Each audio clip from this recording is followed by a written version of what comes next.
Hi, welcome to our Matchstick channel. The last land of India, alive, the lost land of India. Do you know what it is?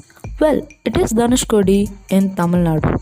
At present, people see it as a forsaken, abandoned village where only few fishermen continue to inhabit the land. It was once popularly known as the trading capital which taught business and trading to the world. Our motto is to give knowledge on those things what we have just heard about. Come, let's learn the heard one. Where it is flanked by Indian Ocean on one side and Bay of Bengal on the other, Dhanushkodi is some 20 kilometers away from Rameshwaram. It is one of the most spectacular stretches of Tamil Nadu with not more than 50 fisher folk dwellings with a population of around 500. History behind the name Dhanushkodi. As per mythology, Dhanushkodi was a spot where Lord Rama and his army built Ram Setu, otherwise known as Adam's Bridge, across the sea connecting Rameshwaram Island of Tamil Nadu and Mannar Island of Sri Lanka, to rescue his wife Sita from the clutches of the demon king Ravana. After rescuing his wife, Lord Ram destroyed the bridge with the arrows from his bow on request of Vibhishan, the new Lanka king. Thus, the name of the town became Dhanushkodi, meaning end of the bow. As I said earlier, it was trading capital. Well, let's see how it was. It was a bustling and flourishing town with houses, schools, church, temple, post office, railway station, etc. Thousands of people resided in this tiny town, known as one of the richest fishing belts in the country. The people who did trading here was called Enutruva, Munutruva, Nutritruva, which means that bunch of people combined to do a business. There were many ferry services between Dhanushkodi and Talaimannar of Ceylon, now commonly known as Sri Lanka, transporting travelers and goods across the sea. Also, it was the only land border between Sri Lanka and India and served as a major port for several pilgrims and traders. The temple and the church in the town were visited by many devotees, making it as a preferred tourist spot. There were hotels, textile shops and dharamshalas catering to these pilgrims and travelers.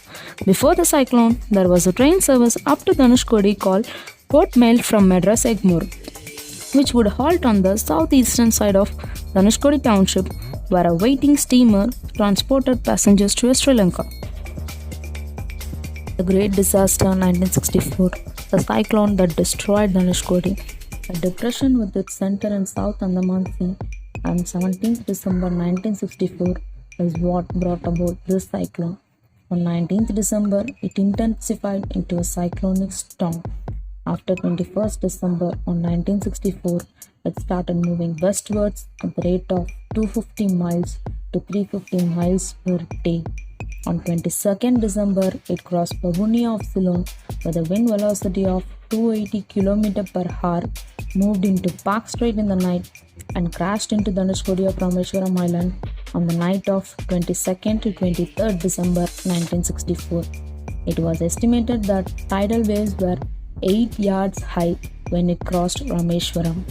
That night, December 22nd, at around 23.55 hours, while entering Dhanushkodi railway station, the train number 653, Pamban Dhanushkodi passenger, a daily regular service which led Pamban with 110 passengers and 5 railway stops, was only few hundred yards before Dhanushkodi railway station, where it was hit by a massive tidal wave. The entire train was washed away, killing all 115 on board. A few meters ahead of Dhanushkodi, the signal failed. With pitch darkness around and no indication of the signal being restored, the driver blew a long whistle and decided to take the risk. Minutes later, a huge tidal wave submerged all the 6 coaches in deep water.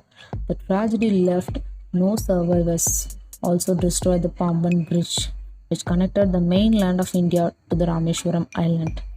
Reports say that over 1,800 people died in the cyclonic storm. All the houses and other structures in the Dhanushkodi town were marooned.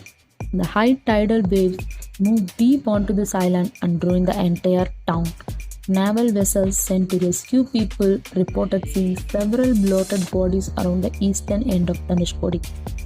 Eyewitness accounts recollected how the surging water stopped short of main temple at Rameshwaram, where many people had taken refuge from the fury of the storm. Following this disaster, the government of Madras declared Dhanushkodi a ghost town and unfit for living. The lost land has slowly gained tourist attention. More than 55 years after the tragic incident, the town is slowly coming alive and has started to appear on the radar of interpret travelers looking for an offbeat destination. With serenity and peace, a shore sea, soft white sand and ruins along its sandy shoreline fascinate travelers. One can reach Dhanushkodi either on foot, along the seashore by the sand dunes or in jeeps and in the tempos of fishermen. A ride down this 20-kilometer long straight road leading to the ruins of the township is an exciting experience in itself. One can see the ruins of temple, railway station, church, and homes of then inhabitants. Besides, visitor can relax on the beach and listen to the sounds of the mighty waters of the Indian Ocean and the Bay of Bengal. Also, there are one or two small snacks and tiny tea stall on the beach. We hope that we delivered a good knowledge on our beautiful yet unnoticed land, Dhanushkodi. It's a beautiful place for both family and friends trip, which not only fill our hearts and eyes but our brains with some historical happenings, which reminds us nature is the ultimate god. We personally feel that if tourism has increased, government will increase the facilities, which ultimately help those people for their better livelihood. We will be posting such videos as a food for your brains. Please encourage us with your like, share and subscription. Jai Hind.